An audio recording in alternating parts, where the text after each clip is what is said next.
सुबह सुबह ही लूसी और कबूतर की लड़ाई हो रही थी। बात सारी ये थी कि गौरी के घर में अभी नया नया एसी लगा था और लूसी के घर में एसी था ही नहीं। वो इस बात पे कबूतर से लड़ रही थी। और मुझे तुम्हारे साथ रहना ही ना भाई, रहना ही ना। गरीब आदमी, एक एसी भी ना लगवा सकते तुम। लूसी, गरीब किसे बोल रही हो? तुम्हारे घर वालों से ज्यादा अमीर हूँ। तुम्हारे घर में तो पंखा तक नहीं है। कम से कम यहाँ पंखा और ठंडी हवा तो आती है। नदी किनारे हमारा घर है, फिर भी तुम्हें एसी की पड़ी हुई है। अरे शर्म करो, शर्म करो। क्यों परेशान करती रहती हो मुझे 24 घंटे? मैं कुछ ना जानती, बस मुझे एसी चाहिए तो चाहिए। गर्मी में मुझसे नहीं रहा जा रहा। इतनी भयंकर गर्मी पड़ रही है, इतने लोगों की मौत हो रही है। पर कबूतर के बच्चे, तुझे इतना पता नहीं है, तेरी पत्नी गर्मी में मर मिट रही है। एक एसी ही लगवा दो, गरीब कहीं का। अरे जो दिलाए तुम्हारा वो करो, मैं इसमें क्या ही कर सकता हूँ। मेरे पास इतने पैसे नहीं है कि मैं तुम्हारे लिए एसी लगवा दूँ। उस कालू का तो अंधाधुन पैसा आ रहा है, हराम का पैसा कमा रहा है। जिसे देखो परेशान कर करके पैसा ही कमाता रहता है। समझी? मैं नहीं कमा सकता इतना ज्यादा। पंखे में गुजारा करना है तो कर लो बस। उधर गौरी और कालू तो बड़े खुश हो रहे थे। लूसी और कबूतर की लड़ने की आवाज उनके घर तक आ रही थी। गौरी, देखो देखो, कबूतर और लूसी कैसे लड़ रहे हैं। हाँ, गरीब कहीं का एक एसी भी नहीं लगवा सकता अपनी पत्नी के लिए। मेरे को देखो, मैंने तो एसी लगवाया। हाँ कालू जी, आप बहुत अच्छे हैं। आपने मेरे लिए गर्मी में एसी लगवा दिया। आई थी वो कल्लू सी यहाँ पर, कह रही थी थोड़ी देर एसी में बैठने दे। मैंने तो उसे भगा दिया उल्टे पैर ही। अरे भला उसके लिए एसी लगवाया मेरे कालू जी ने या मेरे लिए? आई बड़ी चलकर, जिसे देखो मुंह उठाकर आ जाता है। अरे गौरी, ये गरीब पक्षी ऐसे ही तो हैं, उंगली पकड़ के पूरा हाथ पकड़ लेते हैं। हम क्यों लिटाएं किसी को भी अपने एसी में? अरे औकात है नहीं एसी की और आ जाते हैं रोज रोज एसी में लेटने। हाँ, आए बड़े चलकर। सही किया तुमने, सही किया बिल्कुल। कालू जी, हमारे एसी में भला क्यों आई थी? अरे अगर एसी की इतनी ही जरूरत है तो लगवा लेना अपने कबूतर से। हाँ, आए बड़ी चलकर, हमारे एसी में बैठेगी आकर। हाँ, मैं तो किसी को भी अपने एसी में ना बिठाऊं। गौरी और कालू बहुत ही ज़्यादा चालाक थे। वो कभी भी किसी का भला नहीं चाहते थे, हर किसी के बारे में बुरा ही सोचते थे। कालू अब थोड़ी देर के लिए बाहर गया हुआ था क्योंकि काफ़ी देर हो गई थी। कालू को तो बस घर घर की बातें चुगने की आदत थी, बिल्कुल औरतों की तरह, कि किसके घर में क्या हो रहा है। और दोनों के दोनों बड़े मज़े करते थे अगर किसी के घर में कलेश होता था तो। उधर गौरी के पास चिड़िया आती है क्योंकि चिड़िया की तबीयत बहुत ख़राब थी। वो सोचती है थोड़ी देर एसी में बैठ कर आ जाती हूँ। गौरी बहन, आज ना मेरी तबीयत बहुत ख़राब है। डॉक्टर ने कहा है गर्मी में मत निकलना। क्या मैं थोड़ी देर तुम्हारे एसी में बैठ सकती हूँ? मैंने सोचा गौरी के घर पे जाकर बैठ जाती हूँ। अरे तुम पागल वागल है क्या चिड़िया? ये क्या अनाथ आश्रम है जो जब मुँह उठाया और चले आए? एक काम कर, यहाँ से 9-2-11 हो जा। तेरे बाप ने नहीं लगवाया है ये एसी, मेरे कालू जी ने लगवाया है, और वो भी सिर्फ अपनी पत्नी के लिए, किसी ऐरा गैरा नत्थु खैरा के लिए नहीं। समझी? आई बड़ी एसी में बैठने वाली। गौरी, मैं थोड़ी देर में चली जाती अगर तुम मुझसे तमीज से बात करती। वैसे भी कौन बैठना चाहता है तुम्हारे एसी में? सबको पता है तुम कितनी बदतमीज किस्म की औरत हो। आई बड़ी चल के, इससे अच्छा तो मैं बीमार ही सही हूँ। तुम्हारे एसी में बैठने से अच्छा तो मैं बीमार हो जाऊँ। कितनी खुदगर्ज इंसान हो तुम, पता है? ओए चुप कर जा चिड़िया की बच्ची। एक तो मेरे घर में बैठी है, ऊपर से मेरे ही बारे में बुरा बुरा कह रही है। ज़्यादा चिल्ला मत, समझी? और निकल यहाँ से। तुझे बुलाया किसने था? मैं क्या तुझे तेरे घर से बुलाने गई थी? आई बड़ी औकात नहीं है एसी खरीदने की और हवा खाएगी एसी की। चिड़िया तो गौरी के घर से गुस्से में आ जाती है, गौरी को बहुत ही भला बुरा बोलती है, लेकिन गौरी पे थोड़ी ना असर पड़ने वाला था। गौरी तो सबके साथ ही ऐसा करती थी। उधर कालू भी घर पे लौट रहा था। कालू भी ऐसा ही था। दोनों के दोनों एकदम परफेक्ट पति पत्नी थे।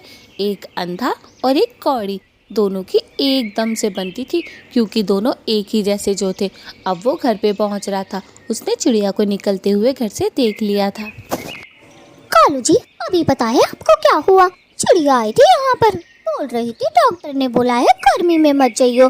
अरे यहाँ क्यों आ जाती है मुंह उठाकर, ये क्या अनाथ आश्रम है, जिसे देखो यहाँ चला आता है, बोलता है एसी की ठंडी हवा। अरे ये गरीब पक्षी भी। कालू उसको चुप करते हुए बोलता है। अरे गौरी, इन गरीब पक्षियों के तो हमें मुंह ही नहीं लगना चाहिए। अपने आप को पता नहीं क्या समझते हैं, जिसे देखो मुंह उठाकर आया जा रहा है। इन बिल का इनका बाप भरेगा। ठंडी हवा, ठंडी हवा। हाँ, आई बड़ी चल के। हाँ कालू जी, मैंने तो चिड़िया को भगा दिया, आई बड़ी। और तुम्हें पता है, एक तो मेरे घर में ही बैठी, ऊपर से मुझे इतना भला बुरा कहकर गई है, बस पूछो मत, रोना ही आ गया कालू जी मुझे। किसी दिन इसे अच्छा सबक सिखाऊंगी, जरा कोई वक्त तो आए। आई बड़ी चल के, मुझे ये बिल्कुल पसंद नहीं है चिड़िया। अरे गौरी छोड़ो ना, तुम गुस्से से अपना दिमाग खराब क्यों करती हो भला। हाँ, छोड़ो उस चिड़िया को, कमजोर है। हाँ, ऊपर से बीमार भी है। कब भगवान के घर का टिकट कट जाए कुछ कह नहीं सकते। छोड़ो अब ये सारी बातें, छोड़। उधर गौरी को थोड़ी प्यास लगी थी, इसीलिए वो नदी किनारे पानी पीने के लिए चली जाती है और कालू घर पे अकेला बैठा रह जाता है। कालू को अकेला बैठ देख उसकी पड़ोसन उसके घर में आती है। कालू भाई कैसे हैं आप?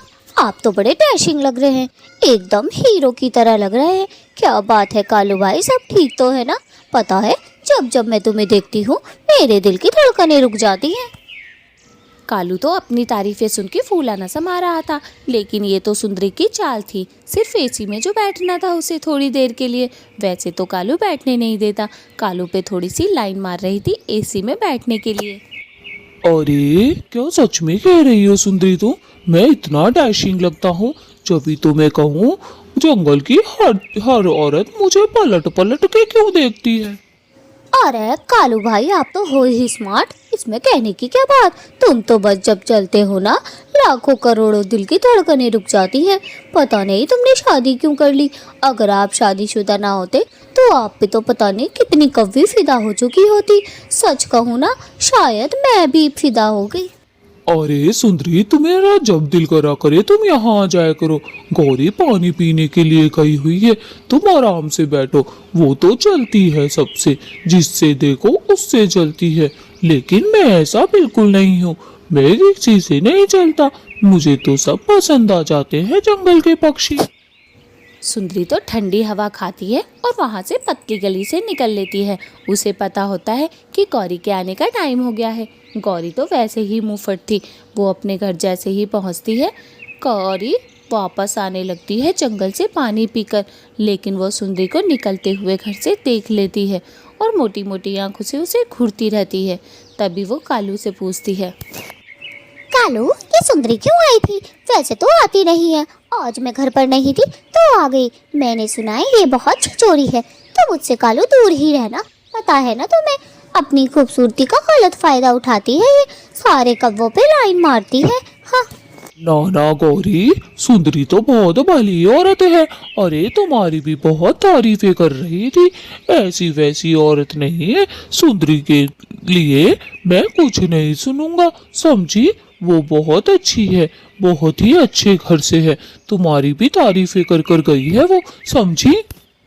कालू भला सुंदरी के बारे में बुरा कैसे सुन सकता था? वो तो सुंदरी पे फिदा हो गया था अपनी तारीफ सुनते के साथ ही, इसीलिए सुंदरी के बारे में सुनना तो नामुमकिन था। अच्छा जी, तुम तो बड़ी तारीफ कर रहे हो सुंदरी की। आज से पहले तो कभी किसी कवि की ना की, आज सुंदरी की इतनी तारीफें क्यों कर रहे हो? क्या बात है? अरे चुप कर जा, चुप कर जा, गंदी सोच की औरत। जब देखो गंदा ही सोचती है। अरे कुछ भी ऐसा वैसा नहीं है। बेचारी आई थी थोड़ी देर के लिए और बैठकर चली गई, तो तेरा क्या चाहता है? जली मरी क्यों जा रही है? जब देखो हर किसी से जलती रहती है, जलने वाली। सुंदरी, तुम कालू के घर क्यों गई थी? मैंने मना किया था ना, वो दोनों पति पत्नी अच्छे नहीं है, उनके घर बिल्कुल मत जाया करो, है ना दोस्तों? आप कमेंट्स में सुंदरी को समझा दे कुछ कहकर, और दोस्तों इस चैनल को लाइक और सब्सक्राइब कर दे मेरी भोली पत्नी के लिए। अरे सुंदर जी, मेरे को तो पता है, दोनों पति पत्नी एक नंबर के नालायक है, नालायक। वो तो मैं ऐसे ही एसी में बैठने चली गई, किसी को बिठाते थोड़ी ना है वो एसी में। मैं तो चली गई बस, और उन्होंने बिठा भी लिया। कालू की जो दबा के मैंने तारीफें करी हैं, बस पूछो मत, मेरा फैन बन गया। सुंदरी, तुम भी ना अपनी हरकतों से बाज नहीं आती हो। अभी भी तुम में बचपना भरा पड़ा है। बड़ी हो गई हो, शादी हो गई है, लेकिन ये बचपना तुम्हारा जाने का नाम ही नहीं लेता। जब देखो कुछ न कुछ हंसी वाली बातें कर ही देती हो। सुंदरी का पति सुंदर सुंदरी से बहुत प्यार करता था, इसीलिए उसे उसकी हर बात अच्छी लगती थी सुंदरी की। अरे सुंदर जी, आप जैसा पति भी तो होना चाहिए ना, जो बचपना बिल्कुल बरकरार रखे अपनी पत्नी का, है ना दोस्तों? कमेंट्स में ज़रूर बताएं और सब्सक्राइब भी कर दें।